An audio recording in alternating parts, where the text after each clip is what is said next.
Welcome back to the channel guys. आ गए हैं टेरेस स्लैब के ऊपर। तो क्या क्या पॉइंट्स ध्यान में रखना है टेरेस स्लैब का जब रीइंफोर्समेंट है, और उसके बिफोर कास्टिंग क्या क्या पॉइंट्स ध्यान में रखना है, क्या क्या चीज़ें होना चाहिए, क्या क्या चेक करना चाहिए। एक जनरल बात करूंगा आज सब जगह पे, चाहे वो माइवन शटरिंग का स्लैब रहे, चाहे वो कन्वेंशनल शटरिंग का स्लैब रहे, तो आज सारे पॉइंट्स डिस्कस करूँगा। ठीक है, चैनल को सब्सक्राइब नहीं किया तो चैनल को सब्सक्राइब कर लीजिए इसी तरीके की प्रैक्टिकल वीडियोज़ के लिए। ओके, बेल आइकन प्रेस कीजिए। अभी स्टार्ट करते हैं कि क्या क्या इंपॉर्टेंट पॉइंट्स है। सबसे पहले तो स्लैब जैसा दिया हुआ है, आपको जो शेड्यूल दिया हुआ है स्लैब का, एक्स्ट्रा स्टील कहीं दिया हुआ है तो वो प्लान चेक करके ही आपको रीइंफोर्समेंट करवाना है सबसे पहली चीज़।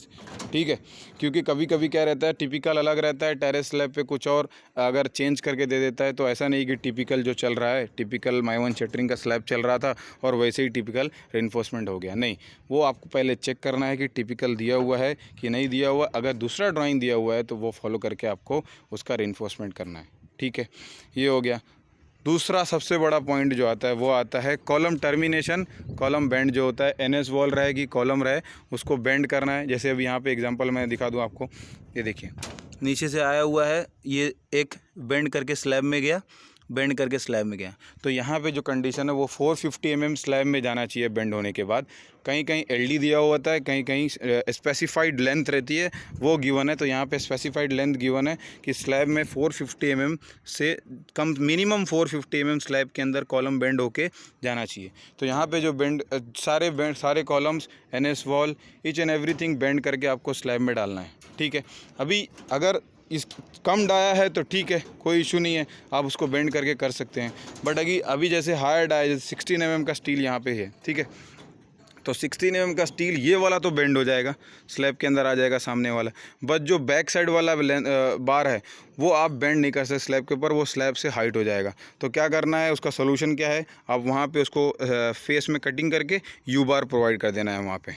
ठीक है, प्रॉपरली कंसल्टेंट से आप डिज़ाइन ले लीजिए उसका कि कितना यू बार का लेंथ रहेगा, कैसा रहेगा, कौन से डाया का रहेगा। उसके बाद आप वहाँ पे ऐसे यू बार पुट कर दीजिए और कॉलम को टर्मिनेट कर दीजिए। तो हायर डाया में ये चीज़ ध्यान देना है कि पीछे के साइड वाला जो स्टील है वो बेंड नहीं होगा, बेंड होगा बट वो स्लैब का जो डेप्थ रहेगा, जैसे 150 mm का डेप्थ है, तो उसके ऊपर ये जो डबल मैश किया हुआ है इसके भी ऊपर आ रहा है, क्योंकि जो बेंड है वो पूरा 90 डिग्री में तो बेंड नहीं होगा, वो वहाँ से पूरा ओके, तो वो हिसाब से स्लैब में नहीं जाएगा। तो उसका ध्यान देना है, आप कटिंग करके यू प्रोवाइड कर देना है।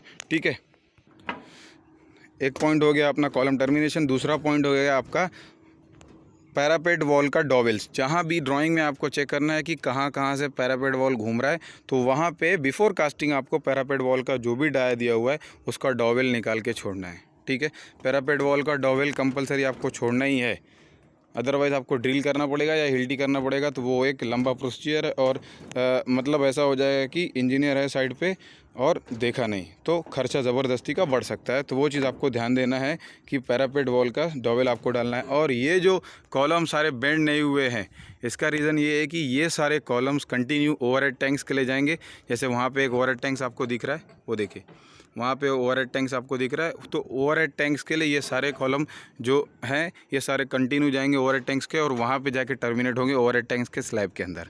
ठीक है, बॉटम स्लैब के अंदर इसको टर्मिनेट करना है, उसके ऊपर इसका पैरापेट वॉल आएगा ओवरहेड टैंक्स का। ठीक है, उसके बाद उसका टॉप स्लैब।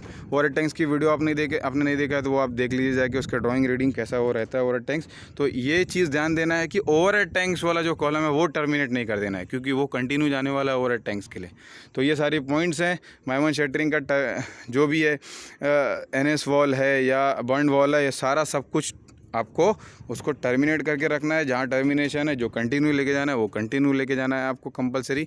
तो ये सारे पॉइंट्स जो ध्यान देना है टेरेस स्लैब के ऊपर। ठीक है, तो thank you for watching the videos guys.